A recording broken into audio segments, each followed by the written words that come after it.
Hi, good you're here. I am so excited. Guess what? I hope this isn't about your podcast again. Why, did you finally listen to it? Da da da da. Da da da da. Da da da da. The Groomer Next Door production. You're listening to BYOTP Radio. Coming up next, the Groomer Next Door.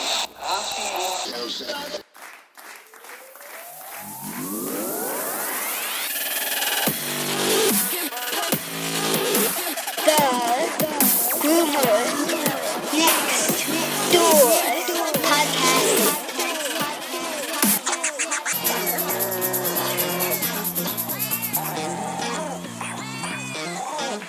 Dun, dun, dun, dun. Hello, Pups and Kittens, and welcome to another fun-filled episode of The Groomer Next Door. I'm your host, Chris Green. Sitting next to me, as always, is the ever-busy Sarah. Hello. And Claire. Hello. Well, this is episode 176. Our special guest later on is John Redshaw. He is the director of animal control right here in Rolla, Missouri. This is going to be one of our local episodes where we kind of stay in, the confines of the town. And so that brings me to the fact of the week. Now, a lot of people have asked the question because it's spelled R-O-L-L-A. Everybody thinks it's Rolla, but it's actually Rolla. So that brings up the fact of the week. The way the actual name of the town came about is as follows. Two stories account for how Rolla was named. One story, widely regarded as a folk legend and acknowledged as such by the Phelps County Historical Society, arises from the competition between Rolla and neighboring Dillon, Missouri, to be designated the county seat. When Rolla was made the county seat in 1861, the residents of Dillon, having lost a round, were allowed to choose the name of the new city and named it Rolla after a hunting dog that liked to roll around in the mud.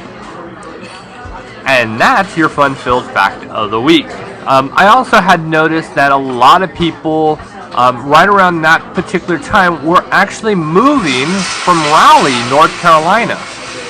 And for that reason, that was a possibility as well. But that's the folk legend that is posted. So, take that with a grain of salt. I don't know, but that's what it is. Well, let's move on to our weekly roundup. The weekly roundup. Yeehaw. Alright, this week on our weekly roundup, we have foster news, which is great for us to be able to share with you. And we actually have some great news that I'm just so excited to be able to give you guys. Let's go with the fosters first. Our mama kitty with her beautiful kittens have moved on to a great rescue. This is all orchestrated by Shelly, who did a great job being able to get the rescue, get the transport, and get everything worked out. So for that, I'm really appreciative to her. I do miss her. I miss the mama. I miss the kittens. Oh my gosh, so much. They were cute. They were cute and they were jerks, and it was awesome. Oh, I loved it. I loved their little personalities. They had this kind of I'm invincible and I'm snotty, and it was so wonderful. Oh, it's nighttime, so we're gonna go hide so they can't put us back in our room. Oh my gosh, it was where's Kitty? Not where's Waldo. No, it was where's Bobby? Because Bobby was the one that knew once they started feeding. We were feeding the canned food. It was time to go to sleep, and he's like, no. He was not going to ever have it. That's true. He'll go without his canned cat food so he can be out all night. And sometimes he made it. Sometimes he would. Yeah, sometimes he won. Yep. And Pretty Pitty has, she's on a trial run, her second one. This one I really believe will stick. The first one was just not a good fit. Right. But now, she will be closely monitored by a PCAL member's daughter, and if any questions are asked, we're there to help. And if it doesn't work out, we're here to take him back. It's not a big deal. We have Spencer again, since it was a sad situation, but we had to take him back. No questions asked. It's okay. We'll take them. No problem. And it'll be the same with Pity. But I hope that this works out and Pity will have a long and happy life with this lady. And I think it will. I mean, this one looks like a good one. We've seen already a video of Pretty Pity at the apartment, and Pretty Pity's doing her happy dance. She's got a really cool chair that she's now claimed her own, and I'm really confident that this is a good fit. And of course, like every other foster we've had that goes on to a forever home, if it doesn't work out, no worries. We'll take them back and we'll find a better home for them the next time, because it's better to be able to be flexible and realize that sometimes things don't work out, and not, rely on the person to just throw the dog or cat into a foster or into a shelter or put them on the street. We don't want to do that. We want to make sure that we put the animal first. So I'm wishing them all the best. I don't think that they're going to need really any luck, because they're wonderful dogs and cats. Dog and cats. I pluralized Pity. There's more than one Pity. No, there's only one Pity. Now her name has been changed to River. I call her Pity River. But that, in a sense, I say it just to kind of be annoying, because I can do that so well. And the other one is I'm never going to think of her as anything but Pity. And since I'm never really going to be out there to be able to see her, I can still say Pity River and won't offend anybody. And not screw her up. Right. Which name do I come to? So that's that. Now, again, to keep everything on the great flow, got great news to actually announce to you guys. I'm looking really forward to telling you. Okay, and we've actually officially opened up the Groomer Next Door Pet Salon right here in Rolla. Yep, we are open for business. We are licensed. We passed all of the inspections. We have done the tedious job of finding a plumber. We have our bathtub installed. It is beautiful. We have our bathing system installed. We have everything ready to go. We are excited and can't believe it's here.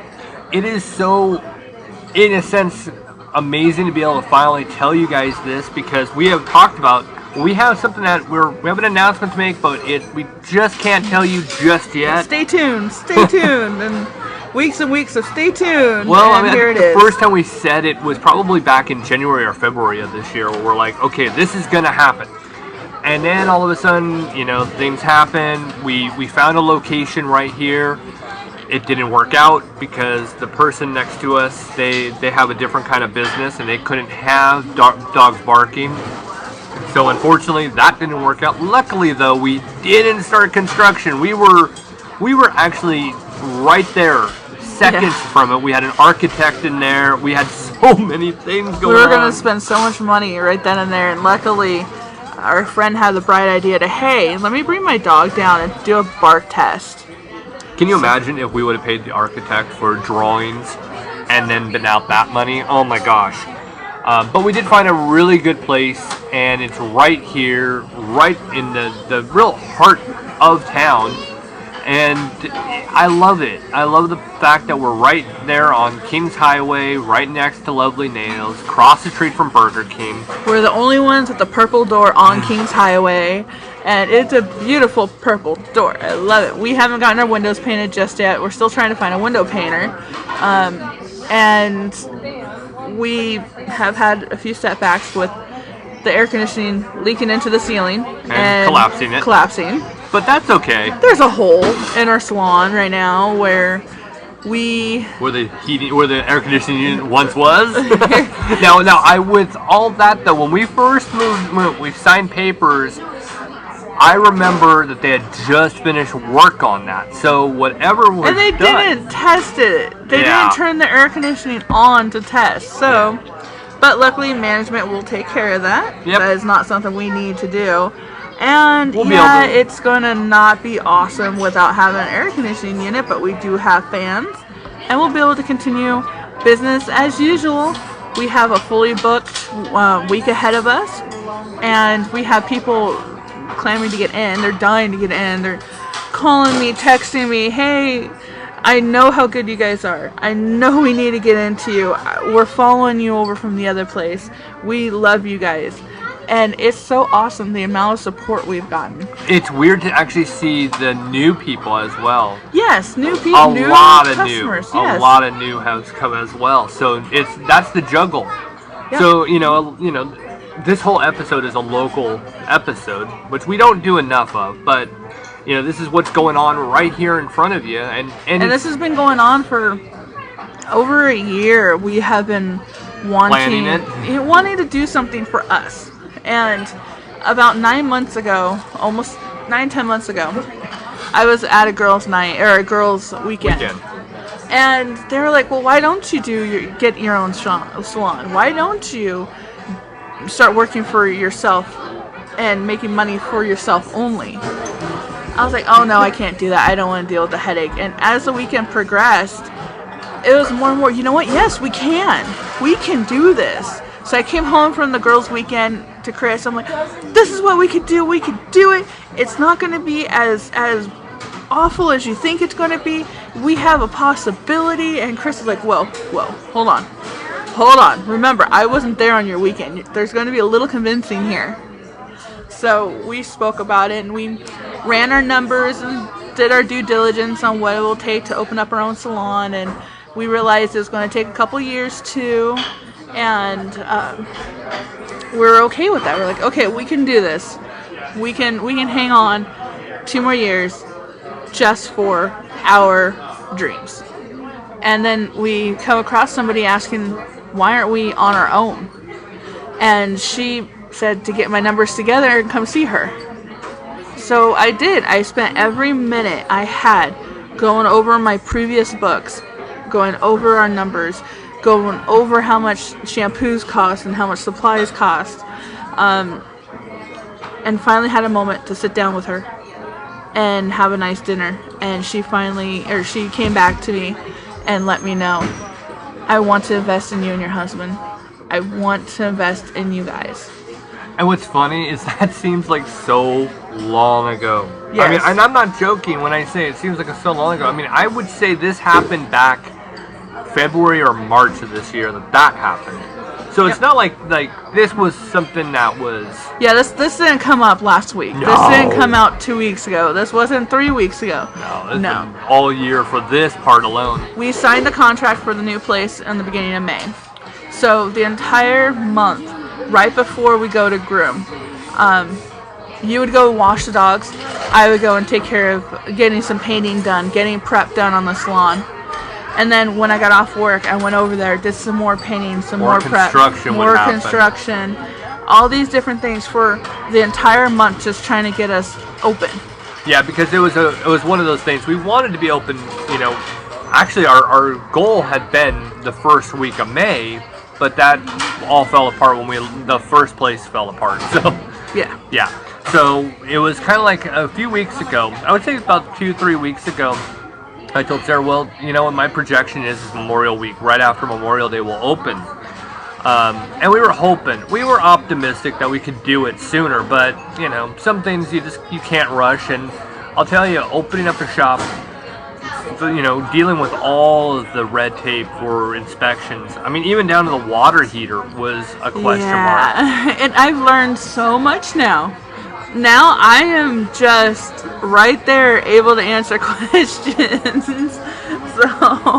But it is glorious. It is beautiful. We are getting there. I am excited for Tuesday. We have a fully booked day. And we're going to have to deal with them actually trying to figure out how to work around us to actually repair the air conditioning, repair the ceiling. And that'll be interesting too. Yeah. I mean, and you know what? You can look at it from two angles. You can look at what we've been through and go, I'm mad, I'm angry, and all this other stuff. Or you can look at it from the perspective we're in and go, you know what? No big deal. It's been a challenging week, with all the inspections, with making sure we finish construction, with everything going on, and then with seeing on our soft open day, seeing what happened yesterday. It all can, you can look at it and go, oh God, I'm frustrated. But we're looking at it and kind of going, it's been funny. You look at it now, it's now funny, where maybe when you're going through it wasn't as funny. Yeah, no, it wasn't that funny when we were going through it, but No. yes, it will be something we can laugh about later. Yeah. But what's great is that now you and I are working for our dream. Right. You and I are working for our future. You and I aren't helping to pay for someone else's vacation. We are not helping to pay for someone else's new vehicle. We're helping ourselves. We are working to our future to get us taken care of, not someone else. Right. And I'm really happy. I'm really happy to see our stuff out there where it should have always been. You know, we've always respected the process. We've always appreciated everything. And so now it's nice to be able to say, okay, well, we've got our stuff out there and it's us. So, yeah, it's a big announcement, and we're really looking forward to how everything goes. And, I love the fact that we did name the place, after, what we had already started with, the Groomer Next Door. So, it's always kind of a cute little thing. I mean, we started this almost 4 years ago, and look where we're at. Yep. Kind of cool. Now we have our own brick and mortar. It is going to be beautiful once we're open, and then once it gets stuff taken care of with the state, then we will be selling products. Right. And I'll be selling my bows there, shampoos that we endorse, and all kinds of other stuff. And we're right there on Kings Highway. And I want to have, if possible, as heard on the podcast area, where you'll see different things that you've heard on this podcast will sell right there in the actual shop. We do that. We also have a lot of community service that we want to do. We'll have pictures up for Pet of the Week, the pet that needs to be adopted. Yes. We're going to do free senior citizen and disabled pickup. Right. So what most places charge anywhere between $10 to $15 to $20 for a pet taxi, we will be doing for free. Right. I know there will be several people who need somebody to go pick up their dog because they either have social anxiety, they have they just can't drive, or they're disabled in some way and can't drive. And we don't want to actually say, oh, you know what, I'm putting myself out, I'm using my gas, and I just think that's terrible. Also, one thing that we made a kind of an agreement with each other.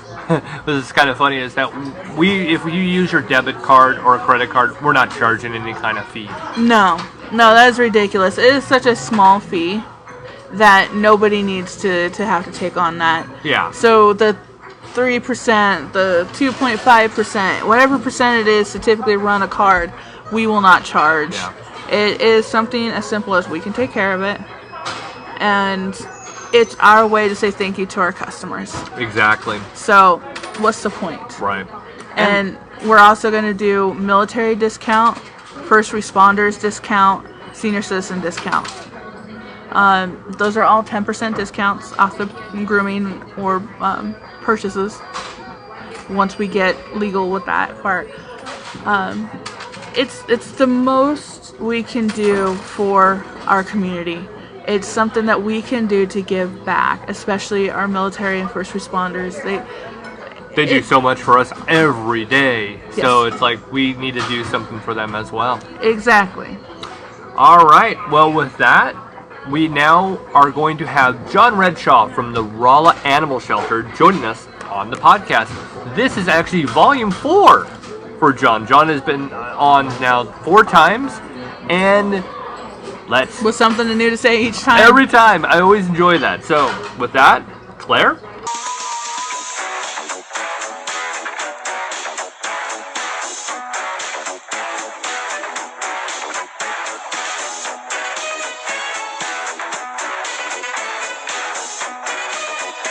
John Redshaw.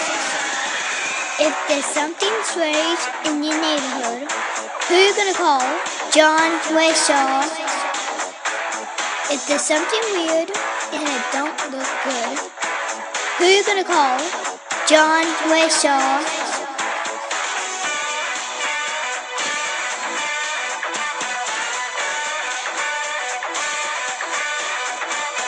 He ain't afraid of no animals. He ain't afraid of no animals.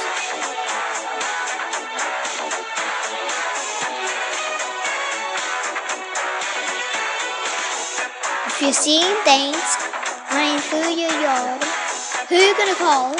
John Redshaw. He's at the Rolla Animal Shelter. All right, this week on the podcast, joining us again, if you didn't notice by the theme song, we have animal control supervisor and expert John Redshaw from the Rolla Animal Shelter on the podcast. Thank you for coming back. Hey, you are so welcome, and I hope you're enjoying this nice, wonderful, sunny day. It's great outside, isn't it? It has been absolutely a pleasure considering Missouri has been underwater, and I think should have been called Atlantis. We should have.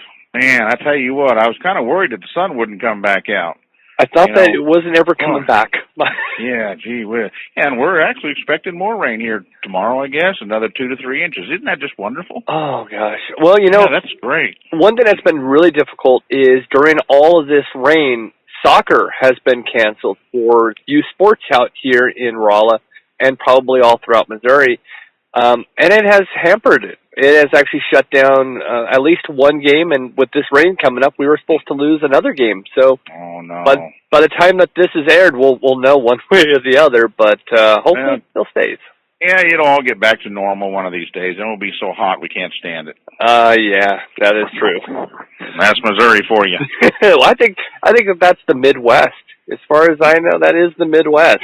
The Midwest in general, yeah. Yep. And, it's funny, for all of you who actually, haven't listened to previous episodes, John is actually as well from California as I am. So we're used to, everything on the West Coast, and it is a different element out here. Oh, I'm telling you what do they say? It never rains in Southern California? It never does. Oh, yeah. Well, sometimes, Anyway. There's that one day of the year it does rain. Yeah, just one day. That's it. Yep. That's it. Then we're good to go. So what's been going on? Keep everybody informed. Now, we got a lot to go over in such a short time. We have, update on the new shelter that's going to be opening, TBA, obviously. And then what, different things that have been going on in the animal control field since the last time you were on. So I'm going to let you take it over. All right. Well, then let's talk about the new shelter for a minute. I don't know, surprisingly, I don't know a whole lot about it. I do know, we've purchased, or the city has purchased the new grounds for the shelter, and if people are familiar, it's going to be on the corner of Lions Club Drive and Highway 72. Mm-hmm. It's kind of just right down in the same area as the Rolla Rural Fire Department. Mm-hmm. And the way I understand, it's supposedly going to start being built within the next 2 years or so. Mm. There is a public donation drive that is going on right now, and I was trying to actually get into my system here as we speak and trying to give you a little bit of information about this on what's going on, but my lovely computer here is just not wanting to cooperate, and I don't understand why. In a nutshell, if those that know about us, you can log on to the Rolla Animal Shelter on the Facebook page and go just a little ways down under Rolla Animal Shelter, and it's the heading is called Give Ozark. And basically what it is, it's a 24-hour donation drive that you can actually do from the comfort of your home. And if people want to just bring up our page, and like I said, I'm trying to get into it, but it's not wanting to cooperate with me. I can put this on our description page as well. Right. You know about it. Okay, yeah. And you guys should get onto our page also if your computer works better than mine does. Anyway, we won't do that right now. But you can go ahead and donate to the new construction. And like I said, I understand it's going to be built within the next 2, probably 3 years or so. And I guess they're doing really, really well on the donation drive. Mm-hmm. So, I mean, we're looking forward to the new shelter. We really are. It's going to have a lot of good stuff. It's supposed to be state-of-the-art shelter. Like, people that come to our shelter, we don't really have a place, so to speak, to interact with the animals or play with them or run with them. Our shelter's old. In the new shelter, we're supposed to have like all inside kennels, where it's not outside. It's going to be cold in the winter. It's all inside kennels. We're supposed to have things like in and out runs, a big play yard. The biggest problem we have right now is the parking around here. Supposed to have ample parking and lots of visiting areas for dogs and cats. And I understand it's really, really going to be a nice shelter. And we're all just really excited to see it built and get into it. So, you know, and as far as the amount of money we still need to build it, I'm really not sure. I'm sorry, I just don't know. Yeah, but, I know it's in the triple numbers. It's I think $200, maybe more, $100,000 at least. It's at least, definitely needed. Yeah. So it's in the works. It is in the works, but I mean, I'm hoping, and obviously budget is going to dictate everything. I'm hoping that there will be, you know, at least some kind of, you know, monitoring camera to be able to look at these dogs, view them. Even through Facebook Live, I'm so hopeful. But then again, that's just the technical side of me that wants all technology everywhere. Well, technology is great, you know? It's the best.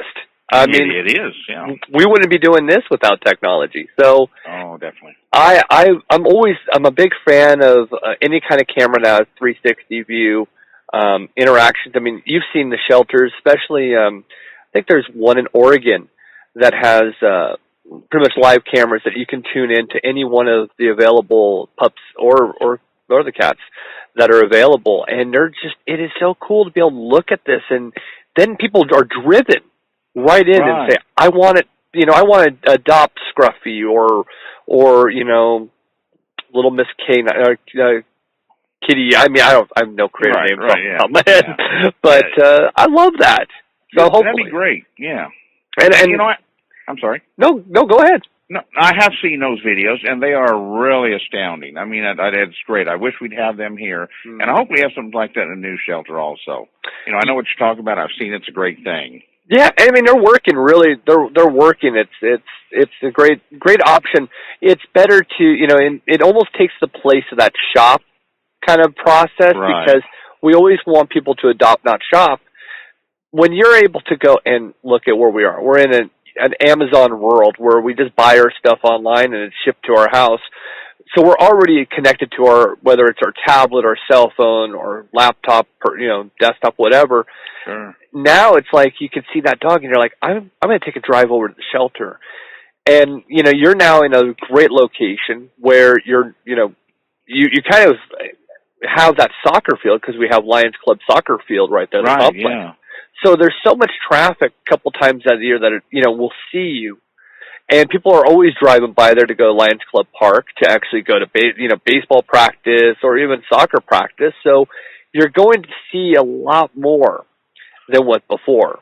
Oh, I agree. You know, like right now, the problems that we're having, I mean, a lot of people, they can't find this facility, and they try to punch it into their GPS. You know, and since we don't get mail here, and the GPS for some reason doesn't really narrow it down to right turn, left turn type of thing. It just puts you in the general area. And we have a lot of people that can't find our facility right now.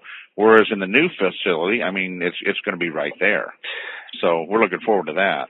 Now, you know what? It was something I probably didn't even notice, but there's a sign right there that says turn for the shelter. I didn't even notice it until the other day, but I don't know if was that new or has that been there for a while? Oh, it's been there. They just changed the sign and made it bigger. Okay. There used to be for years. There used to be a tiny little placard posted on a phone pole right there. But in the last 2-3 years, they actually made a bigger sign, so now people can see where they're going.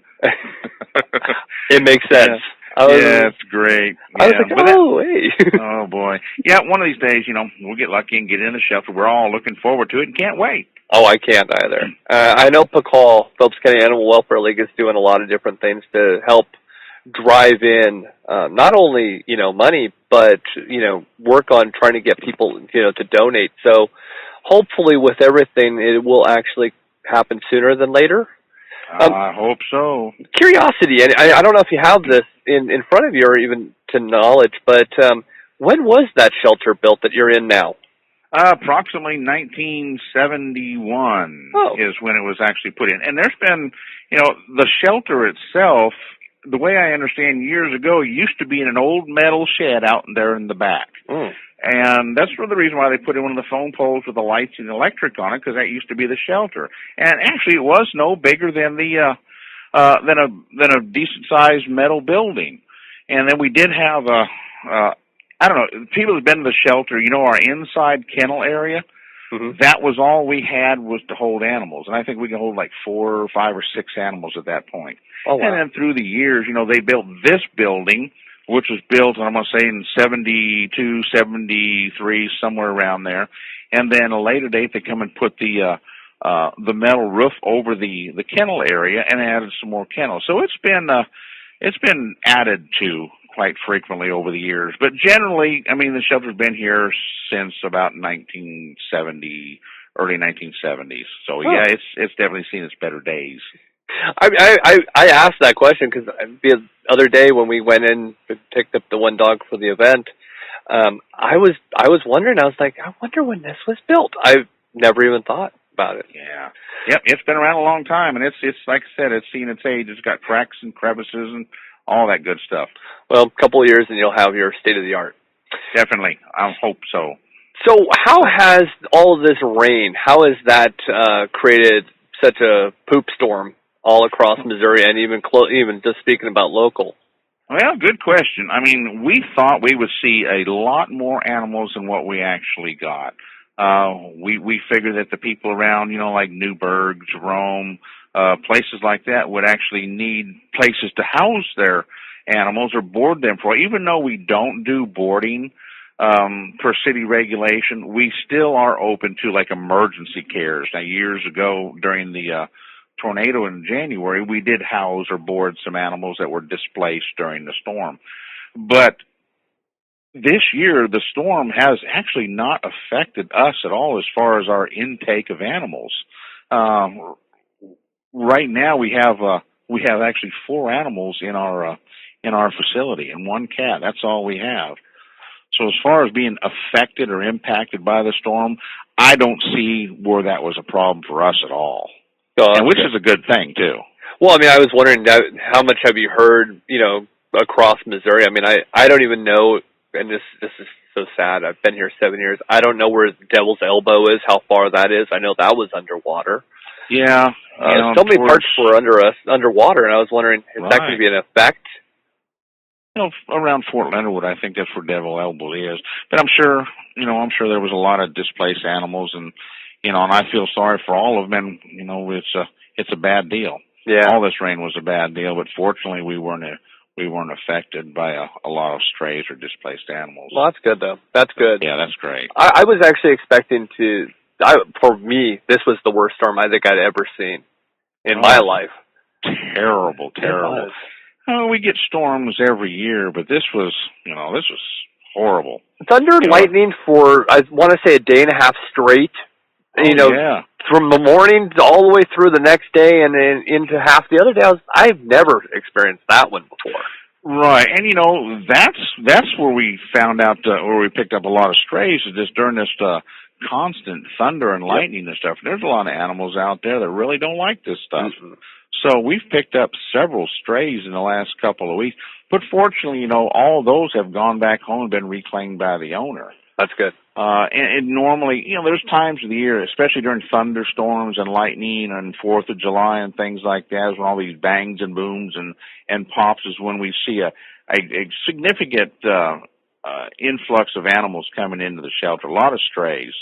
These guys will just bolt out at their earliest convenience, and then they're out there running loose. We pick them up. But a good thing, like I said, we usually send them all back home. And that's what happened during the storm, I guess. We sent them back home. Are you finding it, and this is something I don't know why, just observation, are you finding it that there's more pet parents, trying to really word this the best as I can, who are just really not caring right now? This is where I'm finding my problem. They're just letting their dogs run amok. For example, I've noticed one house where I was able to get a dog, it was literally in the middle of the street, coerce it back to its house. You knew right away it was its house because it went right for it. But Right. it climbs underneath the actual fence. It dug a perfect hole so it could slide through. I'm also noticing different pet parents that just open up their door, and their dogs, look, I love off-leash trained, but the dog has to know where the perimeters are. I'm talking about a dog that will walk all the way to Mark Twain. They'll be up and down the street, and I recognize it because it's literally right by the bank is where the house is. I'm noticing a lot more of this recently, and I'm just, are you noticing it? Or am I just hyper-focused, or am I at the right place at the right time? Well, pretty much you're in the right place at the right time. I mean, being in this business, that's our main business is stray animals, and we see it all the time, almost daily. And yes, while still remaining professional, there is quite a bit of irresponsibility out there, I guess, for lack of better words. We've been to houses several times, and just like that, they have holes under the fence, or else they leave the gate open, or else they open up the door and just let Fido run loose. We'll pick it up and take it back, and okay, I won't do it again. So that yes, there is that, and it's been going on for years and years and years. But as far as an increase in that, no, I don't say. I can't say that there is. There is a lot of accidents, and I mean we hear countless different reasons why these dogs are running loose. I mean we can write a catalog on the different reasons why. But I mean accidents do happen, and we do our best to work with everybody, and we understand that accidents happen. My dog's got out before. Our shelter dog, if you know Tulip, she's got out before. So, I mean, no, there's not really an increase, I would say. I mean, we see this every day, and it's basically the same thing. But during the summer months and the spring and fall and summer months, yes, we do see a lot of animals that are running loose, and, I mean, it can be for a variety of reasons. They might, I don't know. I mean, you can't narrow it down to any one reason why they run loose, and you can't say that everything is due to irresponsible pet ownership. So accidents happen, but we do see a lot of dogs that run loose. It drives me nuts. I mean, it's one of the many. I mean, I always say I commend you for being able to do this because it's not hard to deal with dogs or cats. They're easy. Oh, sure, yeah. The people that's hard to deal with at times. Yeah, I mean that can be a problem, and we like I said, we do our best. Oh, I know. And we deal with all kinds of things, all kinds of people, and and most of the people that we deal with are just wonderful, wonderful people. And there's others that I don't know, they're not so good. We usually have problems with.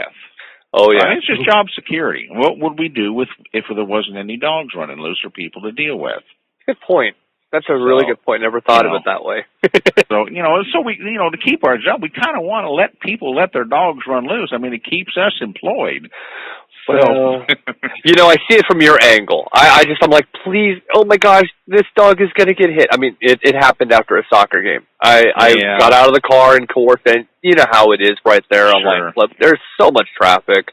Here I'm trying to, skirt the dog back to its house, and it went, but I would hate to drive by and see the same dog, been hit by a car. We have, and that's the unfortunate ending to a lot of things. I mean, it's bad. I mean, when there's a lot of bad points to this job, but especially, the worst one is going out and having to get a hold of somebody or call somebody that their pet has just been hit by a car. And there's a lot of people out there. I mean, their accidents happen. Like I say, they get out. They didn't mean to get out, but they get out and they got struck by a car. And to a lot of people out there, their pets are their world. Kind of like mine. My pets are my world. I mean, I expect them to be there when I go home. They provide us a lot of unconditional love and comfort. And then sometimes when animals, meet their demise, we have to actually, if we can find the owners, we have to actually get a hold of them and break the news. I'm sorry to inform you that, this happened. And it can get very, very, very heartbreaking. And then there's some out there that say, oh, I know, big deal. He should have learned the first time. I'll just get another dog. So, yeah, I mean, there's a level of irresponsibility out there. But for the most people we deal with, whenever we have that situation, yes, it is a very traumatic thing for them. Which leads me to a question that I have, and this is just off the top of my head. I asked this to Senator Brown when he was on the podcast, and I've asked this to different regulations that have been on. And I'll just kind of summarize this quickly. I would love, and I can't seem to get this thing motivated or even start rolling the ball on it, but I would just love to see a law passed, whether it's just local or it can, become Missouri, or maybe it has to be more of a mainstream state, where if you hit a dog, you hit a cat, you're required by law to at least contact animal control. Contact, the non-emergency police number, then they notify you, and then, because the dog or the cat may still be alive. Well, sure, yeah. And then they're taken to the vet. But this driving off and not caring, that has just, it's ate away at me. Yeah, I agree with you, Chris, on that 100%. I mean, there should be some sort of law. I mean, if you hit a person, you're going to call somebody. That's it. It's a hit and run if you don't. Right. And a dog or a cat can be a family member, just like a person can. And we've seen that quite a bit, where people do that. And I've also dealt with a lot of people that said, oh, my gosh, guess what happened? I just hit this dog. Here it is. So, yes, as far as the law, I mean, I'm all for it. I wish there was something like that. I wish there was. Unfortunately, I just think we're barking up the wrong tree. I don't think it's going to work. No, and that's what Senator Brown said. He was delicate about it, but it's like it's driven me insane. Right. You actually got to see Bagheera, the black cat that is missing a leg. Sure, I've seen, yeah. That's the exact. Well, that was one of my examples. That cat was hit, but luckily the person stopped and took it to the vet. Right. But there was another one that it was a service dog, would go to the actual hospital here in town. It was hit, and it broke my heart to find out that the person just drove off. And I think it was off a forum that this happened, and it was left there. And it killed me, the story. It absolutely just killed me. And I have petitioned it, and I've tried and tried. I just think that, look, if you don't notify it and somebody reports that you hit the dog, it can go into the system. I mean, a fine, and then at some point it should just, the penalty steepens. And I wish that was a thing, because especially with this one dog, it had given so much love to so many people and hope. It was more of an asset than there are people, than some people.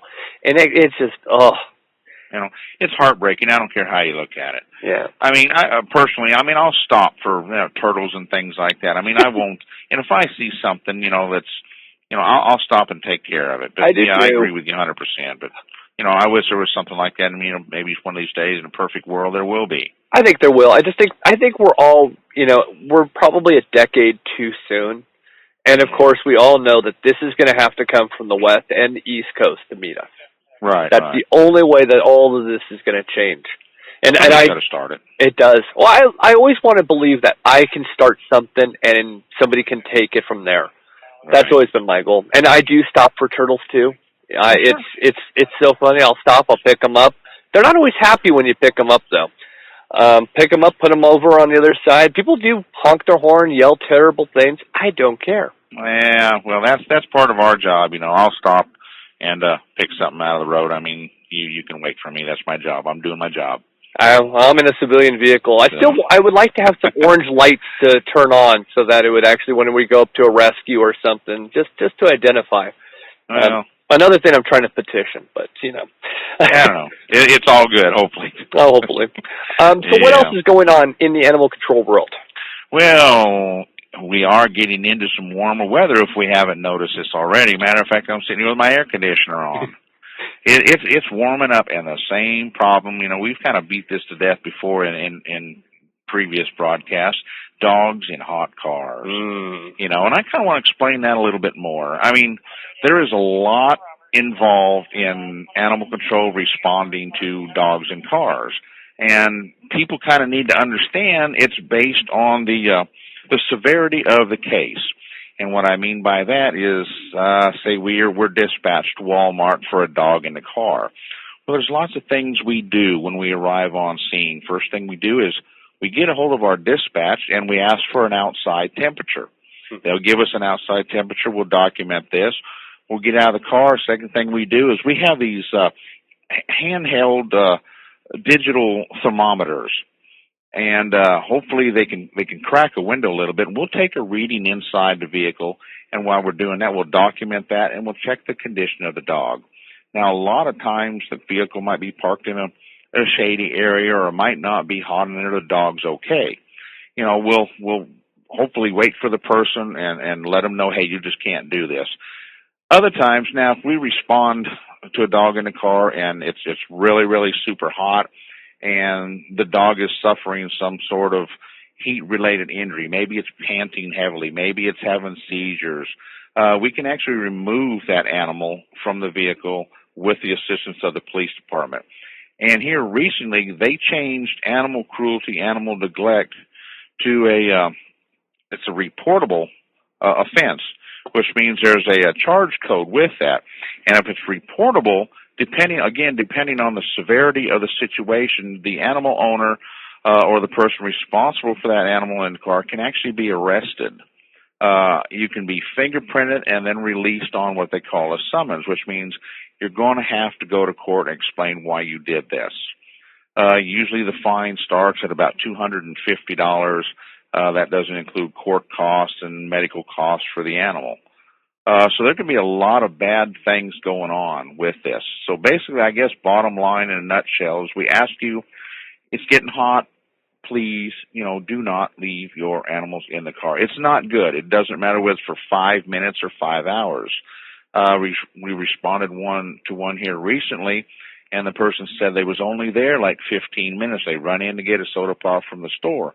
Well, already it was over 96 degrees inside that vehicle, and it was only like in the low 80s outside, but it was parked in the sun. So, we ask that people don't take your animals and leave them in the car. If you do, if you want to leave it running, leave the door locked. I mean, that's one thing, but just don't leave them in there. And cracking the windshield isn't really going to change things at all. Mm-hmm. So, but it can be a minor thing or it can be a major thing. Now, in Missouri, every state is different.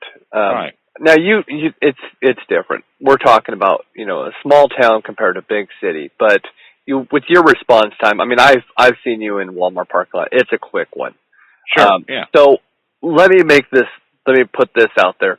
Breaking the window for a civilian is probably a no-no. Definitely, yes. That's considered property damage.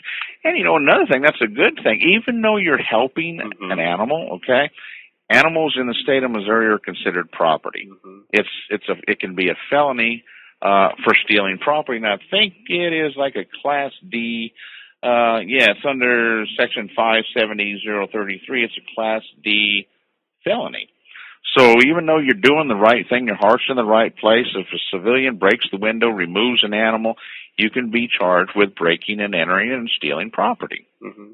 So I'll just use a movie line. I don't know if you've seen the movie SWAT, but there's a line in there that's one of the police officers says, doing the right thing is not always doing the right thing. Exactly right. That's going to be right there. Right. Even us, people go, hey, why don't you just break the window and take the animal? See, we're not police officers. We're not certified police officers. We're animal control law enforcement officers, which means we handle all the offenses for animal offenses and dog owners and things like that.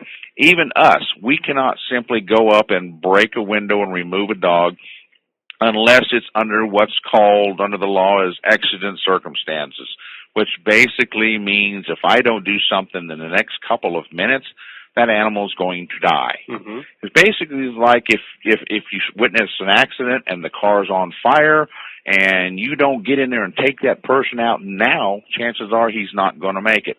Mm-hmm. It's the same way with a dog. It's exigent circumstances.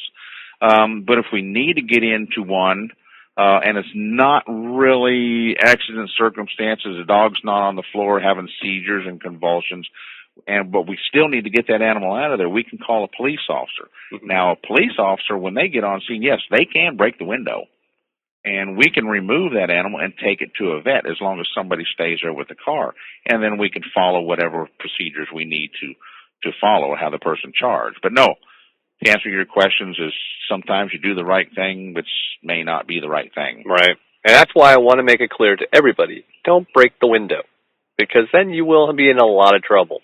Definitely. That's you might save the dog, but you'll be in trouble. Yeah, it's just not worth it. I mean, your response time, I've seen it. It is very quick. And a lot of times I have noticed that a police unit does pull up relatively, almost right after, or sometimes they do, sometimes they don't, but I do see them show up. Sure. You do get the backup, and that is cool. Right, in case we need to get in there. Right. And during the summer, we'll probably respond to anywhere from, literally 50 to 100 calls in the summertime for dogs in cars. Mm-hmm.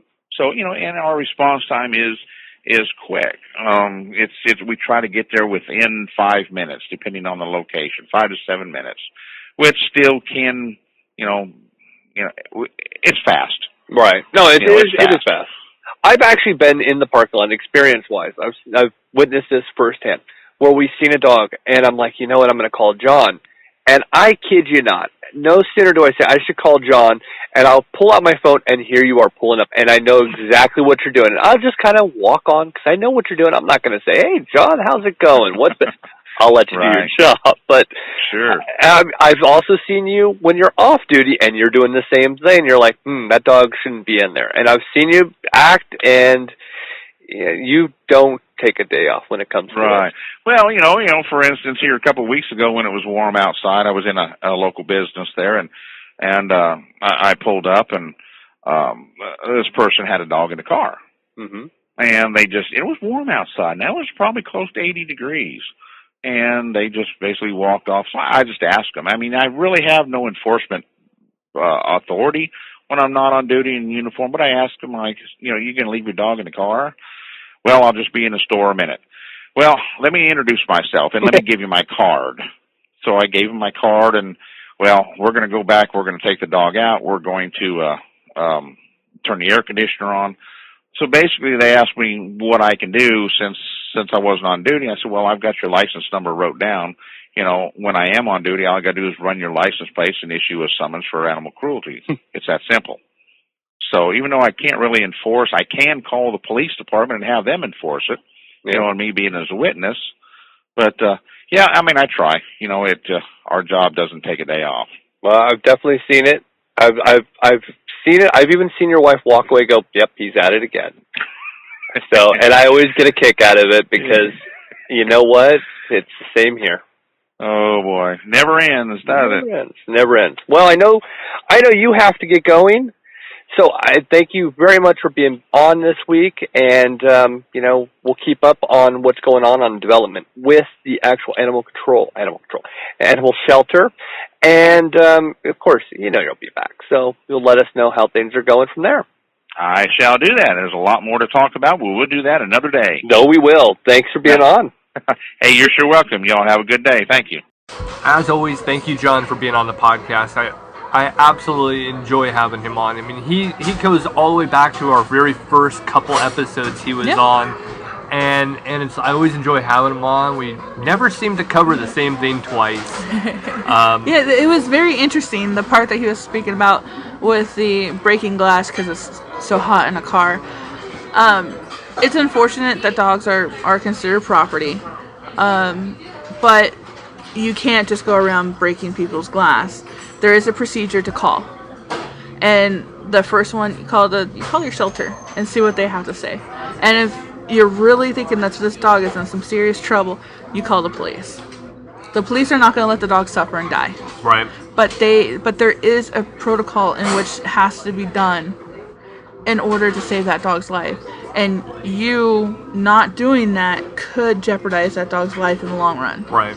So if the dog's not dying, call the cops.